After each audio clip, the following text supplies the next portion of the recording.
to the fourth episode of the most interesting people in logistics. Today's guest is Ryan Rogers. Ryan Rogers is the founder and CEO of TextLocate. TextLocate.com provides tracking resources for brokers and trucking companies. And I'd like to have Ryan get into that and introduce himself. So welcome, Ryan. Thanks for being here. Thanks, Paul. Really appreciate it. I'm glad to join. Thank you for the invitation. Definitely.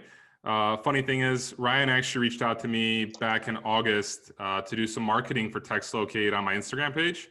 That's how we connected, and Ryan's been helping me out in terms of growing my page and building it up. So I'm bringing Ryan on because I really like his story. I want him to share with us his experience in logistics. Ryan, if you could just begin with how you started in logistics, just right off the bat, and continue to tell us how you got into TextLocate. Yeah, absolutely. So yeah, it really is interesting because when I got this business started up, I was looking for ways to obviously market and try to get the brand and the name out there. And I had followed Freight Caviar for a while on Instagram. So we just met, and I messaged you and you responded, and it just kind of worked out and to build this. And it's exciting, the new this podcast that you put together. So yeah, thanks for having me on. Background, I'm a Chattanooga, Tennessee native here in Freight Alley. Actually, my office is just right off Main Street here in Chattanooga, right down the road from FreightWaves. But I grew up here in Chattanooga and always been in transportation. The other day I had to kind of add it up. I'm not as old as my gray hair is here, but I'm 22 years in the industry. I started fresh out right here in town with US Express. So started there just as a financial analyst, fresh out of my MBA school, and worked my way up there and kind of really, I'm a finance guy by trade, originally with my background in MBA in finance, and really built up my career there at US Express and on the financial side, and then ended up working in a sister company that the Fuller family owned as well. And that actually Craig Fuller and I worked together at a company called Transcard. And that's where I got really exposed to the non-asset side. So after transitioning and doing that role for it's a little over a year, about a year and a half or so, kind of transitioned back. And at the time, we didn't have a lot of M&A and activities on the finance side of US Express. So I was talking to my mentor and our CFO at the time, Ray Harlan, and he was like, "Why don't you get into something on the ops side? It's a great opportunity. You've spent 10 plus years on the financial side." And I was really excited because I come from a background. My dad was an entrepreneur, had his own business, and there was a couple opportunities on the asset side with dedicated operations, being involved in it, or getting involved on the brokerage side.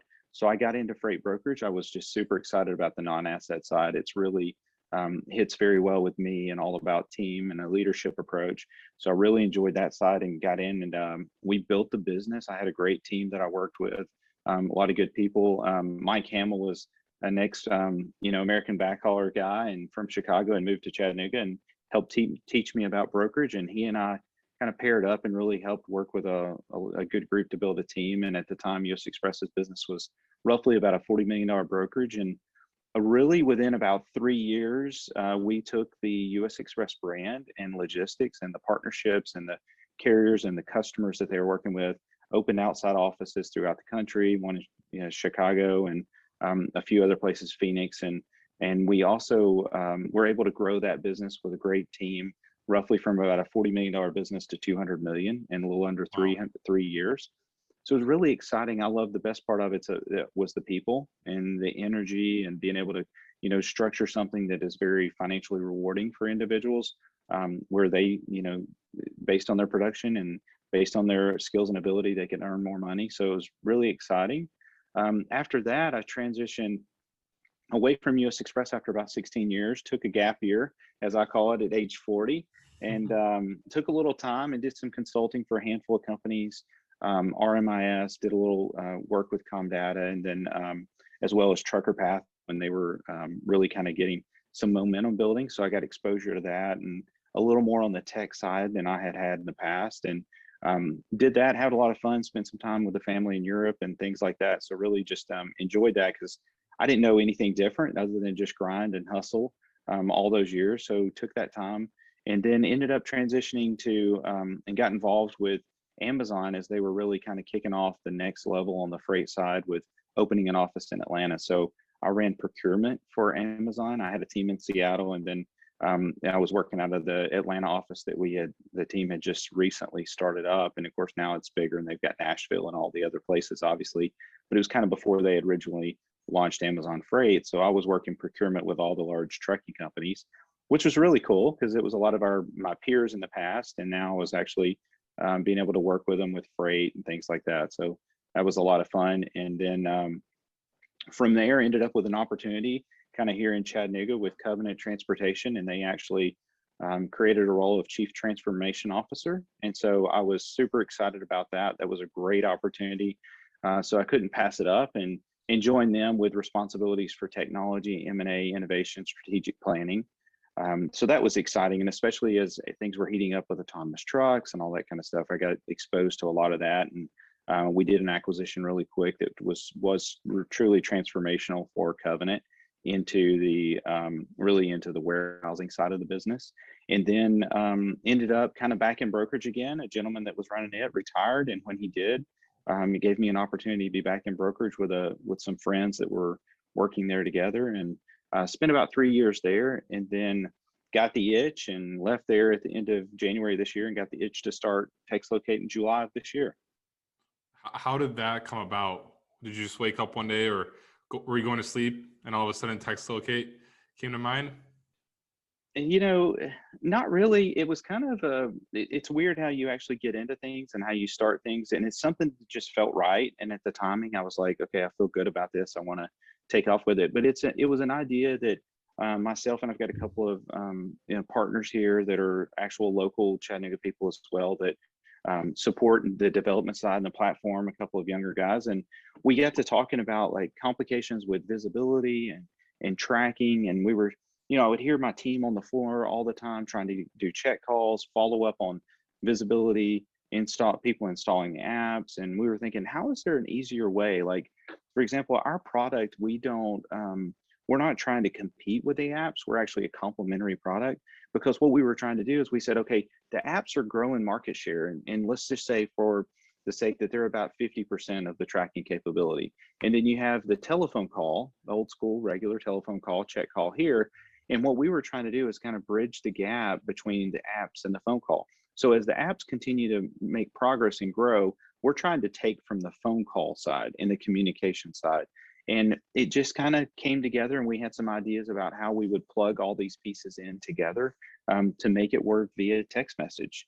And we got it working, and we got it kind of plugged in, and then we built the workflow of how a logistics professional would use the product.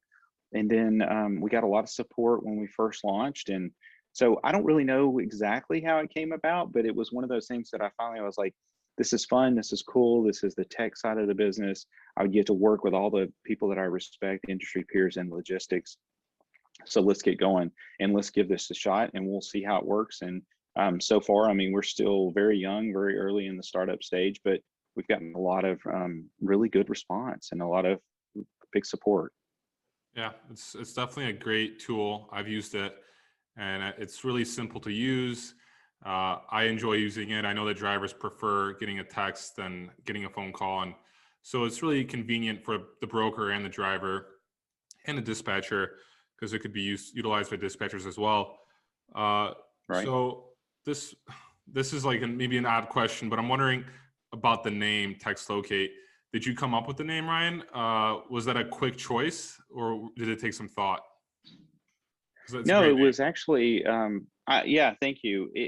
I did come up with a name, and it was honestly a little bit of timing, a lot of thought, but it was also a lot of luck as well. So I was trying to come up with a name that described what we do. We had come up with some random names that, like many companies, that just didn't really make sense, and they were just random name. And again, our whole model is about simplicity and ease of use, and taking the complication factors out. So it just happened to be that we looked at it, and I just kind of, I came up with, I was playing with some things with locate in it. One of our partners was like, what about just using text? And then all of a sudden, I'm on the website trying to find a name, and I pop up, and I tried Textlocate, and textlocate.com was available. So when that was available, we just took it and ran with it. And I was like, this is just makes all the sense. It's obviously something super easy to explain. Obviously, our name says it all. We use text capability to do location updates. Sure. I like it. I'm always interested in how the name process goes, because I'm not sure if a lot of people know. I used to be Shipping Pallets. My username was Shipping Pallets from November of last year when I started, and I changed it at the end of April to Freight Caviar. And the funny thing was, I was just listening to the Rap Caviar playlist on Spotify, and I'm like, wait, I should be Freight Caviar, and I've been Freight Caviar ever since. It's stuck, and it's a great name. You got a cool logo with it, and we have as well. Like yours is kind of cool with the design and everything, and where we've kind of taken that simplistic approach. But it's really neat how those things come together, and it just works out. And you just wonder, like, sometimes not to overthink it, and it just kind of hits you. And that's a lot like entrepreneurship is. You see that as well. I mean, you have your ups and downs every day, and you have your challenges, but it all ends up coming together. If you're hustling, working hard, and staying consistent with what you're doing, it usually comes back around. Definitely. And you did say, Ryan, that you kind of just figured it. You didn't figure, but you felt like it was the right thing to start TextLocate. It was like a gut feeling. Is that right? Yeah, it was. And it was also, I saw a need. Like, we weren't trying to be one of these people that, hey, we're building tech, you get scrutinized for building tech. That is there actually a need, or are you trying to create a need? And from the experience and looking at it from the years and years of being in the transportation industry and the capabilities that text allows and enables today, I looked at it and I was like, it's truly a problem. And we actually, like, for example, I had a demo, and luckily it was on site in Chattanooga yesterday, so I got to get out and not be on Google Meets all day to do a demo. And it just kind of was like, they were talking about it, we were talking, and they were like, yeah, this is actually a real issue. And like, for example, I love the apps, and I think the apps like a Project 44, it's going to continue to grow, and it's going to get better and better. But I really realized that again, between as the apps get better and the telephone call is here and people reduce phone calls and start using text. I mean, today I estimate there's tens of millions of phone calls made every day, check calls, location updates. Are you there? How far have you made it? When will you arrive? What time to pick up? All that kind of stuff.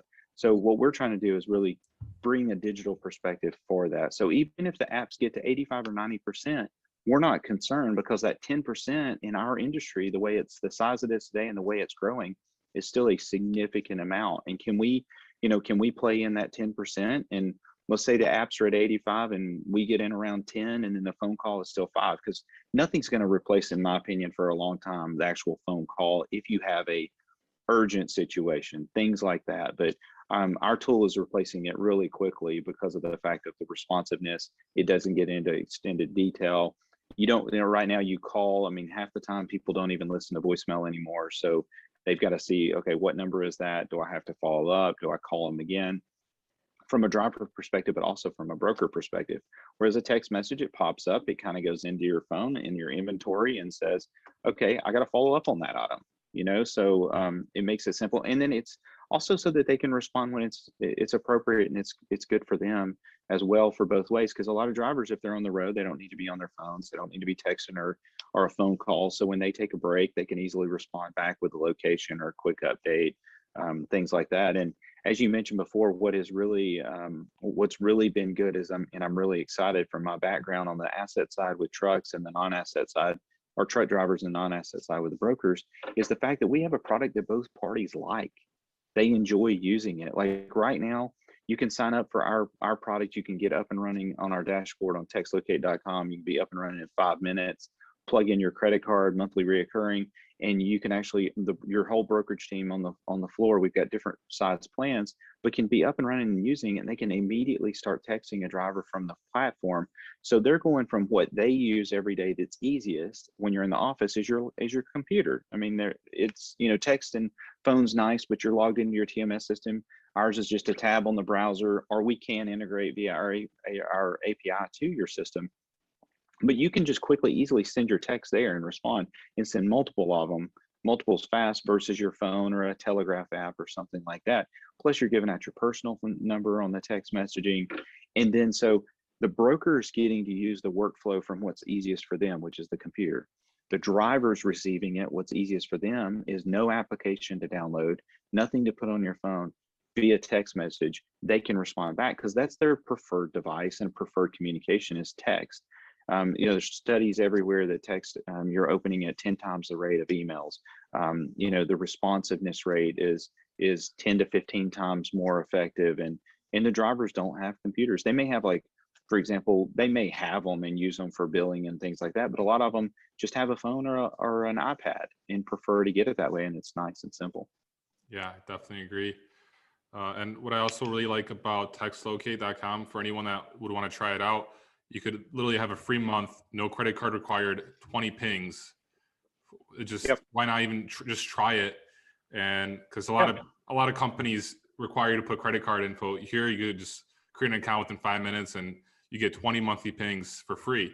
So right, just why not try it? Because it is really nice. I like using it a lot. And it's an always free product. So we have a lot of people that have smaller businesses that they just use the product, and that's great. We love that. At some point, we hope to upgrade them to a paid plan. If not, that's okay. We want them to get used to it. We want to spread the word and get the word out. So yeah, it's super simple and easy. Which we have people signing up every day, all the time, that people are onboarding and setting up free accounts and working it, so you don't have to talk or interact with anybody. You just go straight to the setup page. Yeah, that's great. And you started this year, Ryan, and you've already partnered with Lean Solutions.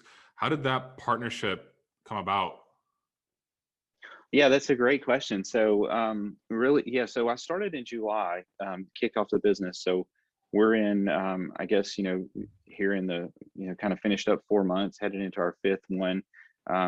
And it really was, it's funny with that particular situation because it was very early on. And I know Dave Bell and I from the past, and I've used their services and really like what they do, and have really appreciated their services in the past. And so I called and I was like, hey, I got this idea and I just launched it. You're going to see a lot of stuff about it. And he embraced it like really well quickly. He was like, it sounds great. That's a great tool.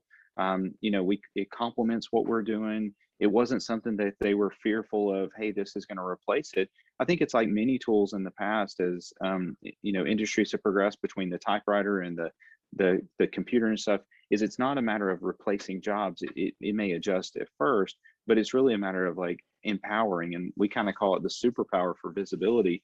Like, it's not going to replace roles immediately, or even probably long-term. It's just an enhanced product offering. There's still a lot of things that are going to have to be done manually in the system and updates and things like that. So he was very, very nice and very kind to pick up on it really quick. We tested it. I was showing him how it worked, and he was like, this makes sense for us to partner together on a relationship with their human capital combined with our tech platform. So we actually just entered that, and kind of announced that a few weeks ago, and we're now starting to talk to a lot of Lean customers, and they're recommending that the customers sign up for our product and let their Lean staff use that for location updates, which is really nice too. Is the way our packages work is we usually have enough user license that we also, you get it for your Lean staff, but then you get it for all your brokerage staff as well.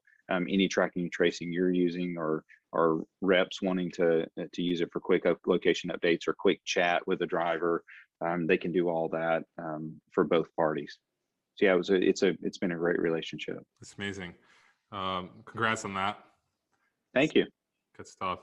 And then to continue, what is your future vision of TextLocate? Where do you want this to go, Ryan? Yeah, I'm really excited. As I've kind of defined it for people, I want to be the text enabler for the logistics industry. I mean, we're very focused on logistics. I mean, it's again, like I mentioned, 22-year career focused here. It's where my peers are. It's the network that I have, the support team. It's understanding of the business. So we want to continue to establish text messaging as the easy alternative. So again, from a competition perspective, we really we feel like we've kind of hit in a new market that isn't really necessarily like, I don't feel like we compete at all with apps. And I kind of mentioned this earlier, we're complementary. Like when we have conversations, if you don't have any products today, then you're welcome. You know, obviously we'd love to have you and you're welcome to use the product 100% for visibility.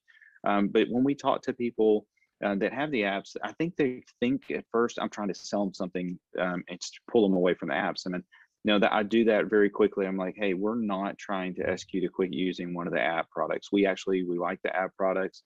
If you're using somebody like a P44 today, I say use it to its maximum capacity. That's not how we work. What we work on is where you see resistance, where people don't want to download the apps, where they have struggled with the setups, where there's connection issues. That's where we want to play is that. And then also obviously the two-way chat communication there. So as we grow, our longer term vision is to be that text enabler for the logistics. I mean, we see this as being able to, you could do rate negotiations via text. You could do deliver rate confirmations and do it all text, or deliver out the route, the OD pair information with directions and stuff. Just flexible, easy, you know, bringing back pictures and things like that. So we fully want to continue doing that. We're not trying to be a TMS. We're trying to be continue to build and be a communication type layer is what our vision and goal is for TextLocate. Amazing. It'd be great to get a POD via text. It's being uploaded right away. Yeah, and it's coming. I mean, then you get into, okay, well, how can you index it and image it and all that kind of stuff, Sure. and easily share it to these areas and invoice the customer right away. It'd be nice if exactly. Yeah, and there's a lot of different options, and it's but we're trying to be very specific to what we do. If we're that communication layer, how do we partner with the right people? Like we have a full API that is today up and running. We have customers using it. So we have that capability, but we want to continue to build out and get integrated with other tools, other TMS tools, so that we could take that information and again, hand it off to the right location, the right spot. We're not trying to become all these different, offerings and, like I mentioned, TMS system, but we want to connect all the pieces so we can be as connected with as many systems as possible to hand off the correct information so that the next workflow processes can take off. Sure. I'm very, very excited to see TextLocate continue to develop and add services, because I think you already have a great offering and it's only going to get better. So that's exciting. Thank you. And so, Ryan, you've held a lot of executive positions at publicly traded companies, US Express, Amazon, Covenant. Being a leader, being an executive, could you offer us some business wisdom, some advice? I would love to hear your perspective, get in your shoes, and just if you could tell us give us some good advice.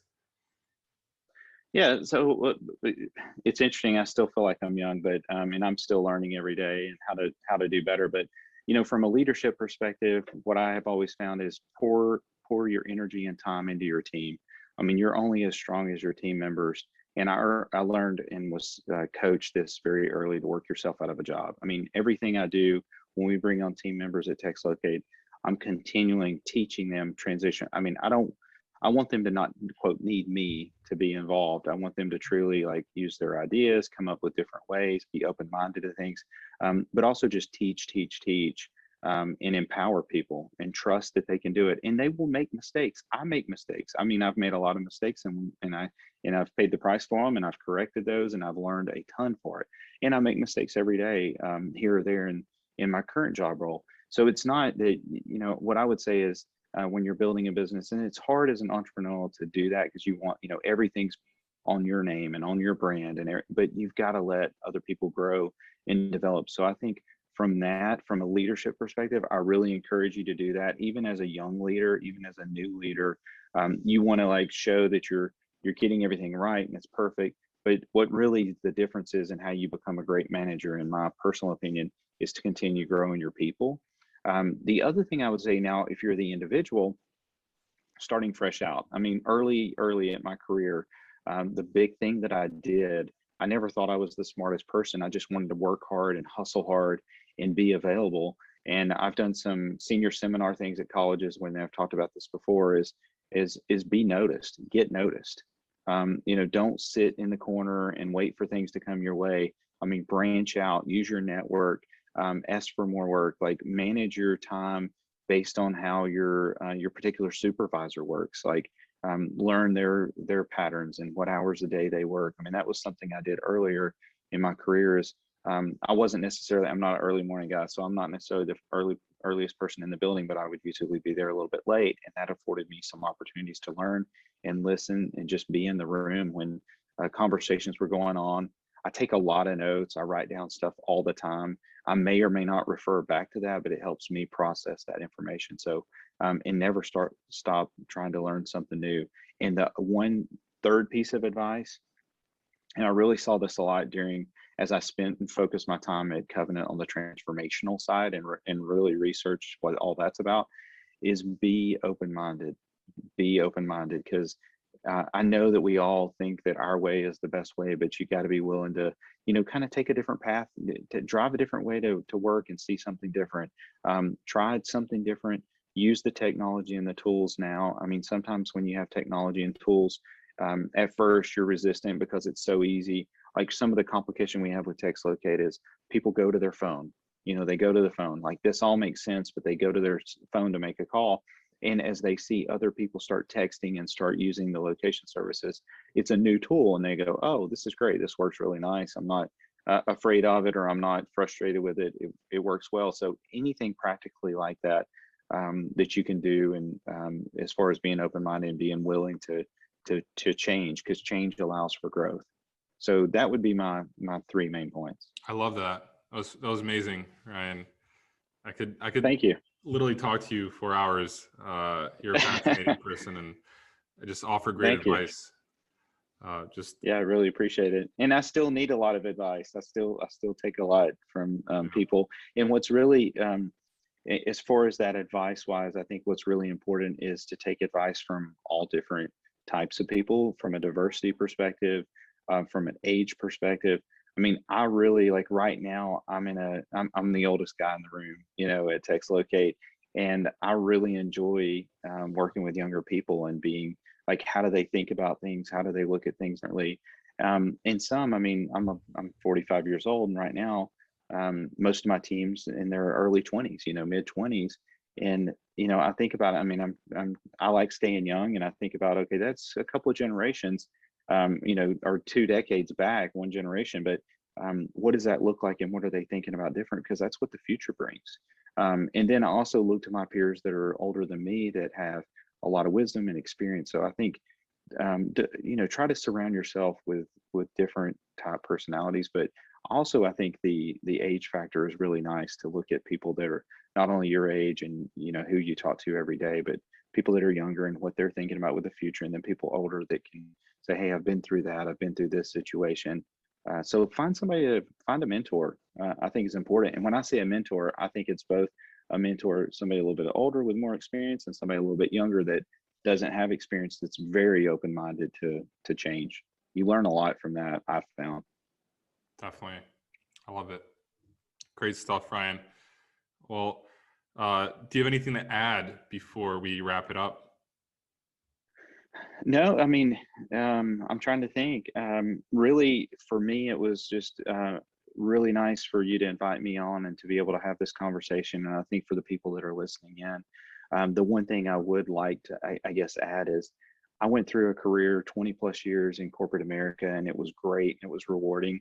And I had this opportunity. So if you've got a dream and you want to go for it, it's a short period of time. If you go for it and in a year it doesn't work out, or 2 years or whatever, at least you tried. And at least you learned a lot from it. You never know what doors will open, and which doors might close, and you have to work through that. But I would say, in my opinion, go for it. Obviously you want to set yourself up for success and make sure you feel like you have the right offering that can work. Like, for example, Paul, you're building your business, and it takes time to do that. But I would say go for it if there is. And even if it's a side hustle, even if it's something you want to do at night and it gets you inspired, engaged, that you can build into something more long-term. The other thing I would say is talk to people. Like if you're an entrepreneur and you need somebody to talk to, pick up the phone and call somebody, reach out to people. Don't be afraid to ask questions on all the social media platforms. Obviously more businesses on LinkedIn, but ask for advice, ask for thoughts, be willing to share, because Paul, as you and I both know, some days are great. And like, for example, we've had the past, I'd say, couple weeks have been really strong, and we've closed a lot of deals and got a lot of new customers, and it's super rewarding and exciting. But the 2 weeks before that, it was just kind of hit or miss on some times, and you get a lot of no's. And in the business as an entrepreneur, it's not always yeses. And I think some people think, oh, it's always yeses. No, it's not. It's a struggle. So in that being your business that you're dealing with every day, it's an emotional kind of roller coaster. Hey, I'm not getting anything. Oh, am I missing something here? Did I do something wrong? And you're like, no, you just got to keep powering through it like every other day. I always take the approach that, at the end of the day, get some rest, and kind of like your computer, just reboot, and you got to start all over and keep the hustle. But I think if you put forth the effort, you work hard, you hustle, it pays off in the long run. And sometimes those paths are different. It may not lead you to what you think it's going to be, and it may lead you to something different. That may change, but it can be a little bit of a struggle. So it's good, like when you're upbeat, send a text to somebody else to get them fired up that day. They may be having a tough day and they need you to do that, and they may do that for you when they may hit you at the right time. I mean, some days when I'm kind of like, have I got enough done? Have I really accomplished enough? And then at the last minute, the customer signs up. I'm like, where did that come from? That worked out great. So it's very rewarding. Or somebody, you just have a couple of tough days, and one of your friends or one of your peers sends you a message. I mean, I've had a lot of support from really a lot of people that I don't necessarily have not interacted with a lot as frequently, but met at places and built relationships and at conferences in the past that sometimes will just drop me a line. Hey, it's really cool what you're doing. Congrats, and that means a lot. So help do that for other entrepreneurs out there. Yeah, you have to be persistent and be patient. That's what I've learned in the last year of being on my own.